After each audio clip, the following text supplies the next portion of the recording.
Hey guys, it's Miss Smith. So, today I want to talk to you about your brain.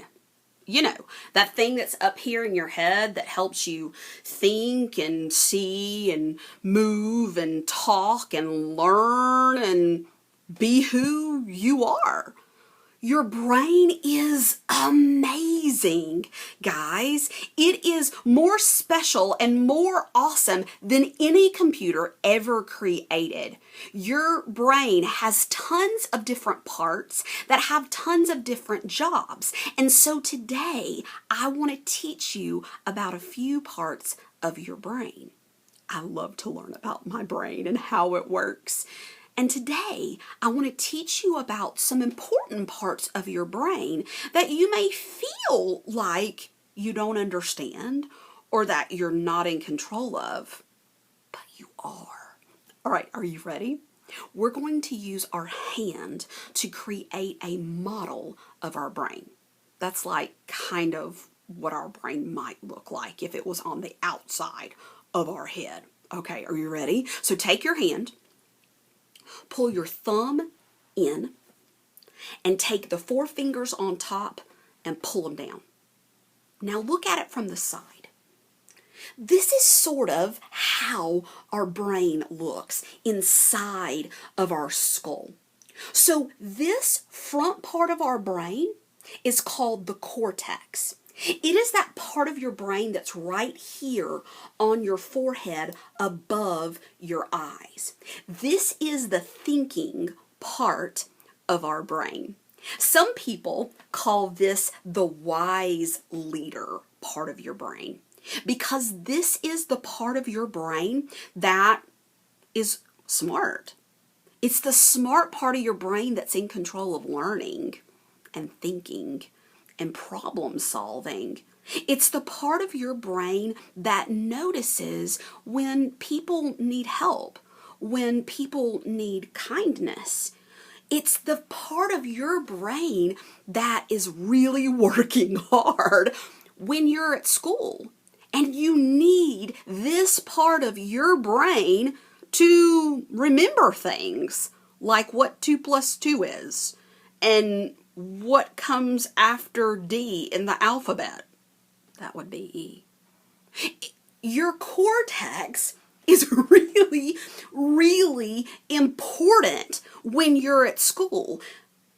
But see, sometimes when you have really big feelings, you know, those feelings that happen when life gets tough, sometimes instead of your cortex, your wise leader, being in control of your brain, sometimes when you have those big feelings, you start to feel sensations in your body. And those sensations are hints that you're about to flip your lid. Have you ever heard somebody say that? That you flipped your lid? Or you freaked out? Or you've lost your cool? It happens to all of us. Let me show you what happens in your brain when that happens. You are having big feelings, and all of a sudden, instead of your cortex, your wise leader, being in control and thinking about how to solve a problem, boom! Your cortex is no longer in control when you flip your lid, and this part of your brain, called your amygdala, pops out and becomes in control. Now, your amygdala is a pretty small part of your brain, but it's the oldest part of your brain. Some people call this your brain's security guard, because your amygdala is in control of keeping you safe. It's also in control of all of your feelings. So when you're having big feelings, sometimes your amygdala starts to alert, like an alarm. And it comes out and takes over because your amygdala sometimes thinks that you're in danger when you really aren't. Now, Let's say that a bear jumps out of the woods. Woo! Well, yes, that would be a time when, whoo, flip your lid and run. Your amygdala would say, you're in danger, run, run, run. Well, that would make sense. But let's say you're sitting in class and all of a sudden your teacher says, take out a piece of paper, we're going to take a test. Well, you might flip your lid because you might get a little scared and nervous. And a lot of times your amygdala, your security guard, gets freaked out over things that really aren't dangerous. But your amygdala gets tricked. And so when you flip your lid and nothing's really dangerous happening, well, that means your wise leader is not in control of your brain. That means that you might be sitting in class trying to take a test and your heart is beating fast and your tummy is hurting and your brain has all these crazy thoughts and feelings racing around and it's hard for you to see and it's hard for you to think.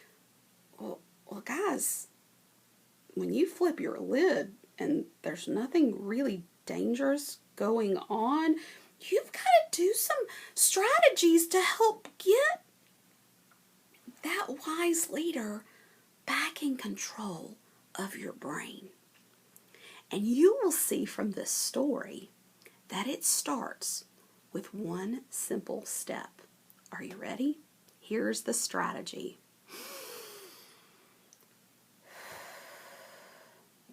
It's called breathing on purpose. Breathing on purpose forces your security guard to go back inside of his security shed and your wise leader, your cortex, to come back in control of your brain. When you breathe on purpose, you force your heart to slow down, and then your brain can start to think again. So guys, we're going to be listening to a story called Some Days I Flip My Lid. And I want you to think about times when you flipped your lid and how you can start practicing the strategy of breathing on purpose to bring that wise leader, that cortex, back in control of your brain. And then, of course, there might be some other strategies that you like to do to help keep yourself calm. I look forward to talking more with you in the weeks to come about what we can do to keep calm and not flip our lids all the time. Some days I flip my lid. Learning to be a Calm, Cool Kid by Kelly Doyle Bailey. This guy right here, he's going to be our main character. And you'll see what he does to help himself on days that he flips his lid. My name is Max, and I am 8 years old. I'm in the 3rd grade, and some days are great. On days that are great, my brain, it feels right. I had a yummy breakfast, and I slept all the way through the night. So, food and sleep are very, very important in helping your brain to stay calm, especially when you have those days where you're going to experience big, big feelings. Food and sleep help you not to flip your lid as often when you have those big feelings. Keep that in mind. My brain is just right. I can listen and I can learn. I'm okay at school and I don't feel concerned. These are the good days. Oh, but there are days when I don't feel so well because some days I flip my lid. Ugh. Have you ever had days when you felt like that? When you were just feeling big, huge, maybe even overwhelming feelings like frustrated, worried, sad, maybe even mad? Yeah. Life is going to be full of days with lots of kinds of big feelings, but you've got to know what to do to help yourself when those big feelings come, because flipping your lid can be really tough. And a lot of times when people flip their lid, they don't make very good choices that they end up regretting. Flipping my lid means that I lose my cool and my learning gets tricky when I'm in school. It can happen on days when I don't sleep just right because I've tossed and I've turned in the bed all night. I toss and I turn when I'm worried or sad, embarrassed or confused or just plain mad. So not sleeping well because you've got those big feelings at night can make it hard the next morning. When I flip my lid, things happen to me that can change how I learn and how I listen and how I see. My face gets blotchy and my face and body feel really tight. I say mean things and sometimes I want to fight. My knees, they get wobbly and it's hard to breathe. Sometimes I want to run away. Other times, I just want to freeze. These are all signs that your body gives you when you're about to flip your lid. So you and I have to learn to listen and think about our body sensations. Our body sensations are the feelings, the things that are happening in our body that are the hints that our body is giving us that we're having really big feelings before we flip our lid. So if we learn to listen and feel those body sensations, sometimes we can do some things to help ourselves keep calm before we flip our lid. Do these things ever happen to you? Do you flip your lid?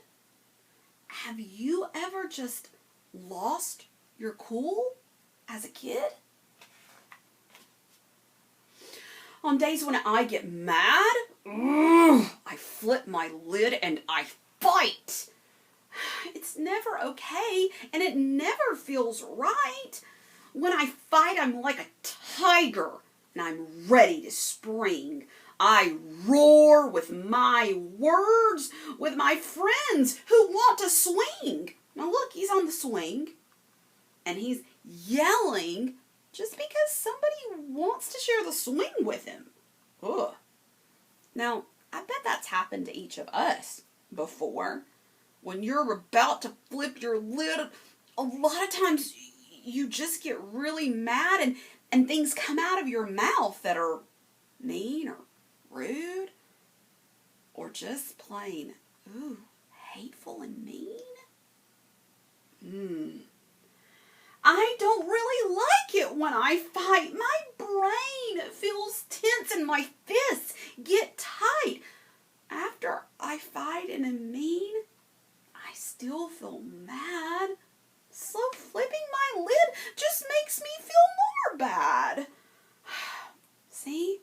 So getting mad and saying mean things or doing mean things when you're mad, it doesn't help you with those feelings. It just sometimes makes you feel worse, especially when you get in trouble. Doesn't make that any better. My mom says that tigers are not allowed in school. She says I need to be calm and cool. Are you ever mad when you're at school? Do you flip your lid? Do you lose your cool?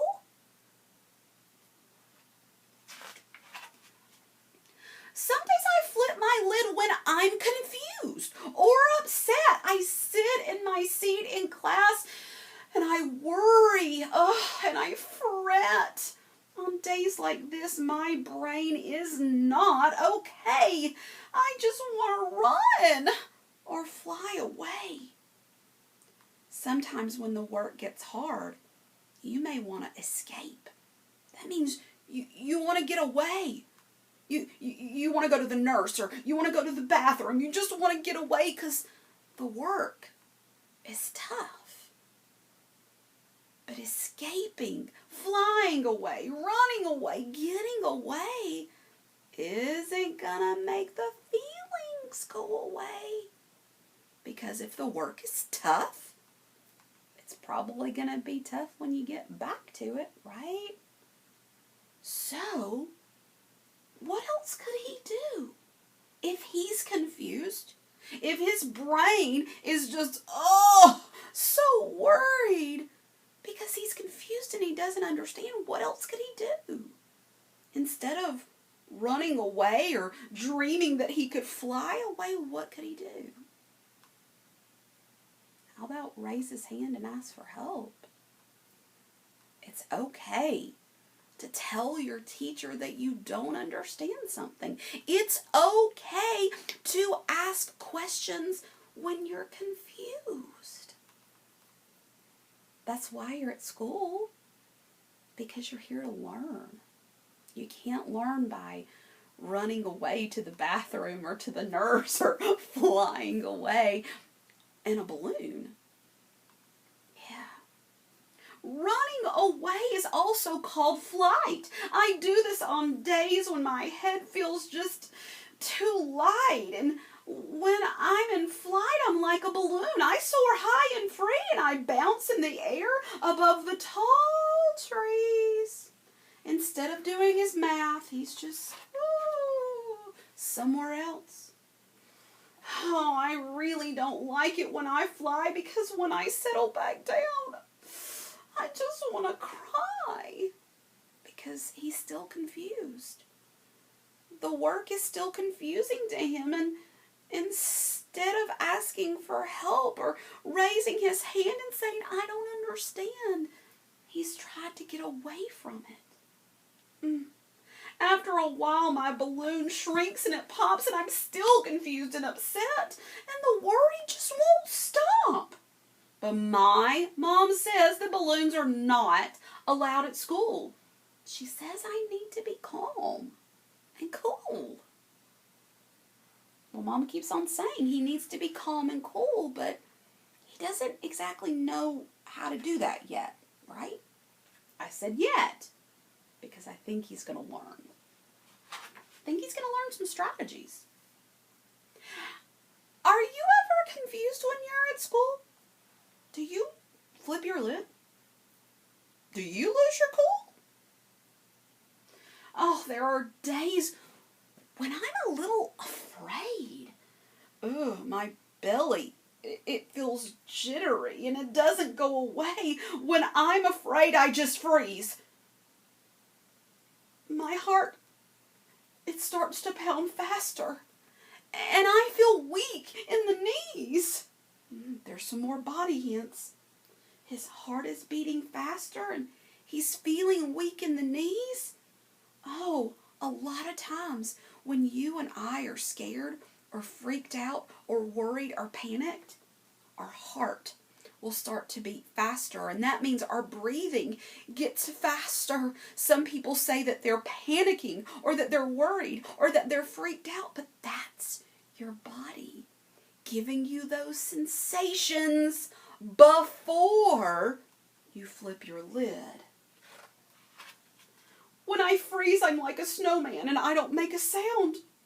I'm stuck in a frosty, frozen, cold ground, and I really don't like it when I freeze because my belly feels shaky and I'm weak in the knees, and after a while when I thaw back out, I'm still scared and worried. And I just want to shout. Oh! But my mom says that snowmen aren't allowed at school. She says that I need to be calm and cool. So he's feeling all these big feelings. And his mom keeps on telling him, you need to be calm and cool. There's got to be some strategies to help him. Are you ever afraid when you're at school? Do you flip your lid? Do you lose your cool? I know that if I fight or freeze or run, my learning at school just is not fun. I wish that I could stop flipping my lid. I wish that I could be a calm, cool kid. But then one day, Mom and I took a walk. We sat by the pond and we had a nice talk. She told me that we all have days when we're sad or scared or worried or just plain mad. She said that flipping my lid is not a good way to learn and grow in school each day. My mom taught me a new way to deal when I fret, so I won't flip my lid when I'm scared or upset. Uh-oh. Mom's about to teach him a strategy, it sounds like.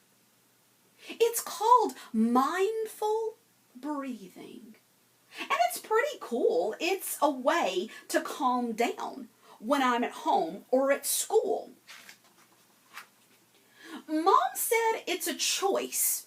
If I fight or run or freeze, I can choose to be calm and cool instead, whenever I please. The trick, she said, was to notice and see when I start to feel mad or shake my knees. Uh-oh, Mom's telling him that he needs to start paying attention to his body sensations, to those hints that his body is giving him before he flips his lid.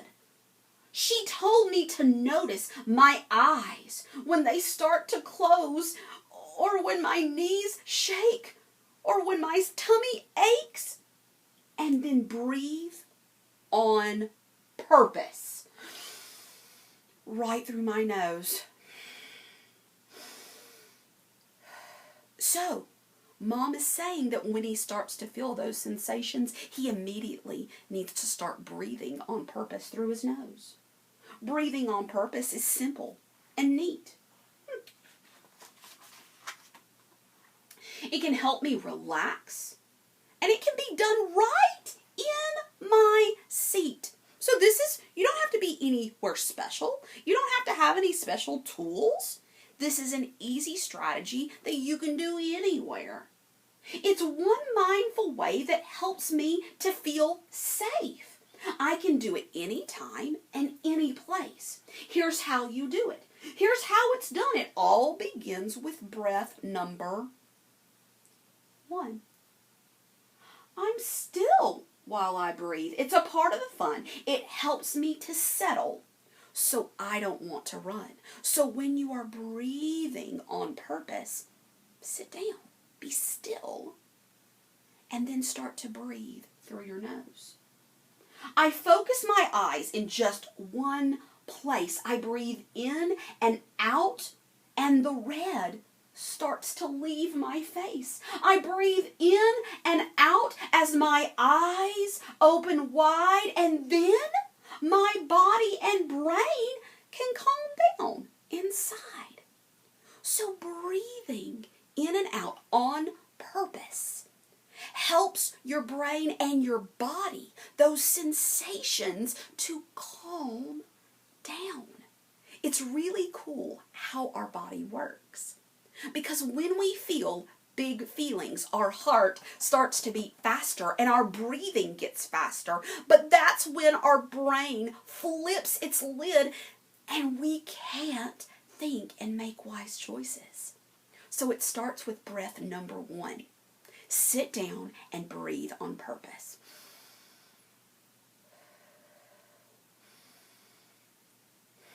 Now, there's a lot of different types of strategies that you can use that are fun, that helps you remember different ways to breathe. But if you can't remember anything else, just remember.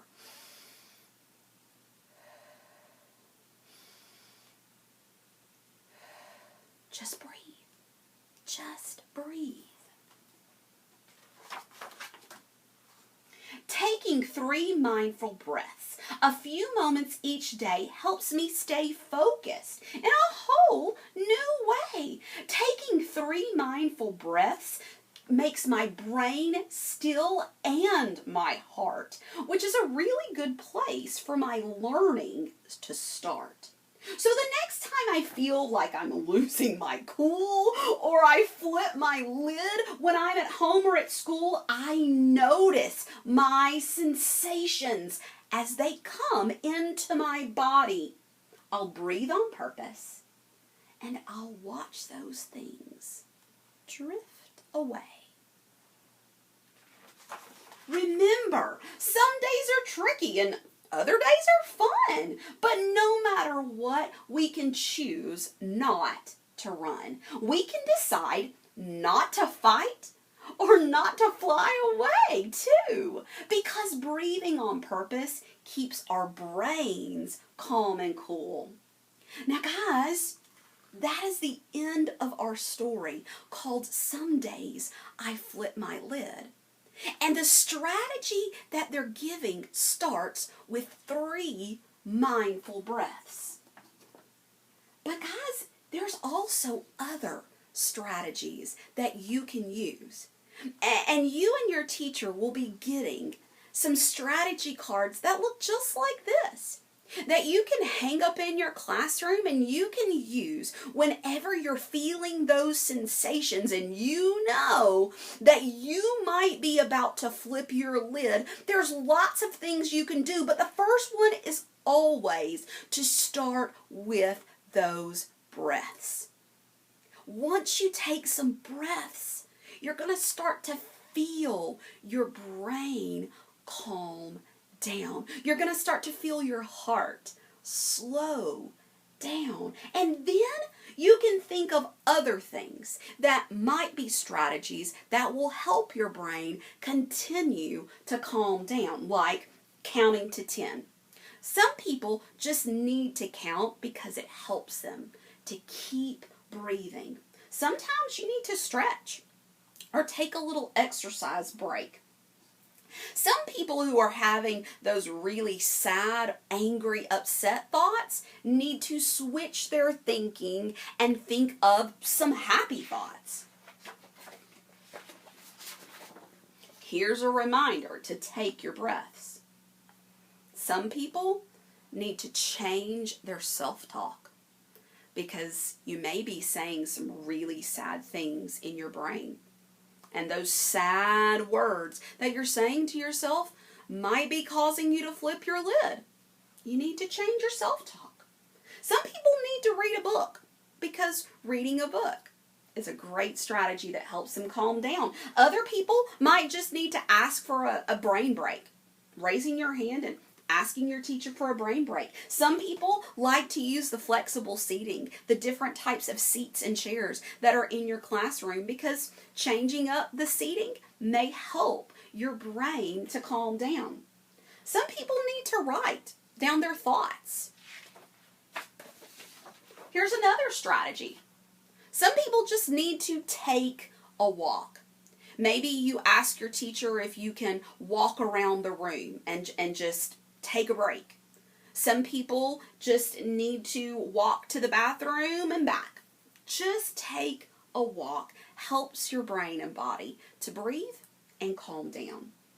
Talking to a friend or a trusted adult. For those of you who like to talk out your feelings, to talk out your big feelings that are causing you to feel a lot of stress or being upset or feeling anxious and nervous, well, talking to somebody that you trust can be a great strategy. Some people like to sing a song in their mind, a happy song that helps them to think of good, happy thoughts. I like music, so this is one of my big strategies. Some people meditate. That means that they sit down and they close their eyes, and not only do they breathe, but they think of happy thoughts in a quiet spot. Other people need to eat a snack, take a snack break, or take a water break, drink some water. Some people like to color or draw. All of these things are different strategies that you can do after you take your breaths to help your brain get back in focus. Now remember, guys, we've talked about our hand model of the brain. Remember, this is the amygdala. This is the security guard. And when you flip your lid, this is when the security guard takes over. But when you take your deep breaths and you do some other strategies, that helps your cortex. That helps that wise leader to get back in control so that you can make good choices. We're always going to flip our lid. It happens to us as humans when we have big feelings. But if you can start to recognize the sensations, those hints that your body is giving you before you flip your lid, you can help yourself to keep that wise leader in control and keep calm. And it always starts with your breath. Or it might just be through your nose. Or you might breathe just out of your mouth. However you do it, taking deep breaths helps that wise leader, that cortex, to stay in control and keep your body calm. I look forward to continuing to learn about our brains and our bodies and how we can do certain strategies that helps us to make great choices. All right, guys, have a great day and you keep shining.